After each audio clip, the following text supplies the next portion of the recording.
একটাই দূরত্ব হলো যে আমেরিকা কিছু জিনিস টিনিস চেয়েছিল, নেত্রী তখন বলেছিলেন যে আমি আমার সেন্ট মার্টিন এই বিদেশিদের দেব না। হ্যাঁ, সেইগুলো তারা যখন জানছে, আর তারা তখন আমাদের খুব প্রেশার দিচ্ছিল যে তোমরা অস্ত্র কিনো।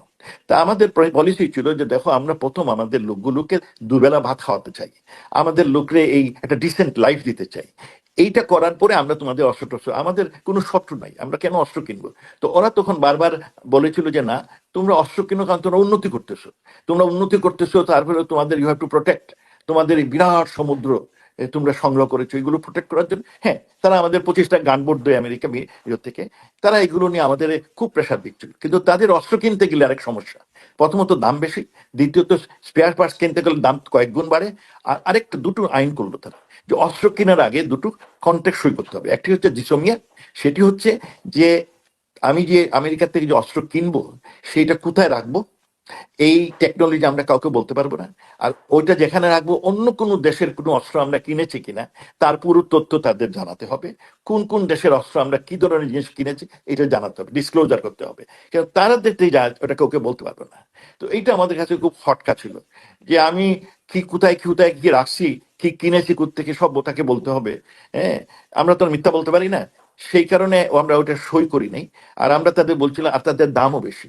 এই আর তারপরে আমরা একটা এক্সাম্পল দেখলাম, পাকিস্তানের এই কিসের ইমরান খান কয়েক বিলিয়ন ডলার আমেরিকাকে দিলেন এই বিমান কেনার জন্য, যুদ্ধ বিমান কেনার, কিন্তু ওরা ডেলিভারি করেনি। হ্যাঁ, টাকাটা খেয়ে ফেলেছে যুদ্ধ করে। তা আমাদের এটা একটা খটকা ছিল, যে আগে বুঝি যে বিষয়টা কি। তো আমরা এই জন্য ওই এগ্রিমেন্ট সই করিনি। তারপরে তারা আমাদের বলল আপনার এই যে কিসের আইইএস এ, ওটাতে আমাদের কোনো আপত্তি ছিল না। এশিয়া স্পেসিফিক ইকোনমিক যে ফোরামটা, আমাদের তো কোনো আপত্তি নেই, কারণ এখানে 4টি ইস্যু ছিল।